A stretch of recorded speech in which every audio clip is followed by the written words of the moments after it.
అందరికీ నమస్కారం. ఈరోజు డే 161. మన భారతీయ శాస్త్రంలో కాలం మరియు పరిమాణం అనే సూత్రాలను అర్థం చేసుకోవడం అంటే భారతీయుల ఆలోచన విధానాన్ని మరియు ప్రపంచాన్ని అర్థం చేసుకోవడమే. ప్రాచీన భారతీయుల సైన్సు, వేదాలు, ఉపనిషత్తులు, ఇంకా ఆయుర్వేదం మరియు జ్యోతిషం లాంటి శాస్త్రాలు కాలం మరియు పరిమాణాన్ని బాగా వివరించాయి. వేదాలలో కాలం అనేది పునరావృతమైన ధారావాహిక ప్రభావం మరియు ఇది అందరికీ ఒకే విధంగా కాకుండా ప్రతి వ్యక్తి మరియు ప్రపంచం మీద కూడా ప్రభావం చూపుతుంది. యుగాలు అంటే సృష్టి, సంస్కృతి మరియు మనుషుల జీవితం తిరగబోయే విధానం గురించి మనం తెలుసుకోగలుగుతాము. భారతీయ ఖగోళ శాస్త్రం ప్రకారం కాలం అన్నది అనివార్యంగా క్రమంగా నడిపే ఒక పరిమాణం కాదు. ఇది ఒక అశేష రసాతల శక్తి.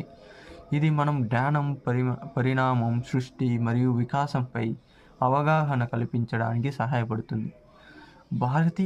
భౌతిక శాస్త్రంలో ప్రాచీన భారతీయులు ఆకాశం మరియు పరిణామం గురించి వివరించారు.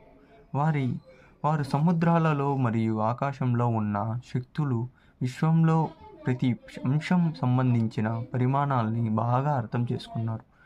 భారతీయ ఖగోళ శాస్త్రం ప్రకారం భూమి యొక్క ప్రకృతి, ఆకాశంలోని గ్రహాలు, ప్రతి వస్తువు యొక్క పరిమాణాన్ని కూడా అంతటి ప్రాముఖ్యతను కలిగి ఉంది. వేద జ్ఞానం ప్రకారం కాలం అంతర్జాలం యొక్క పరిమాణాలతో సంబంధం కలిగి ఉంటుంది. ప్రతి జీవి మరియు పరిసరాల్ని కాల పరిమితితో కూడి ఉంటాయి. కానీ మన పూర్వీకులు చెప్పారు, ఈ కాలం తాత్కాలికమే, అనివార్యమే. అలాగే సృష్టిలో, ఆకాశంలో, భూమిపై, నీటిలో, ఆగ్నేయంలో ఎక్కడైనా మనం గమనించే పరిమాణాలు గుర్తించి వీటిని ఉపయోగించి అతి శక్తివంతమైన శాస్త్రాలను నిర్మించగలుగుతారు.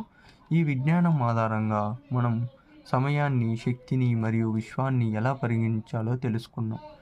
భారతీయ సైన్స్ ప్రపంచంలో అన్ని శాస్త్రాలకు దారి చూపించే గొప్ప మార్గం.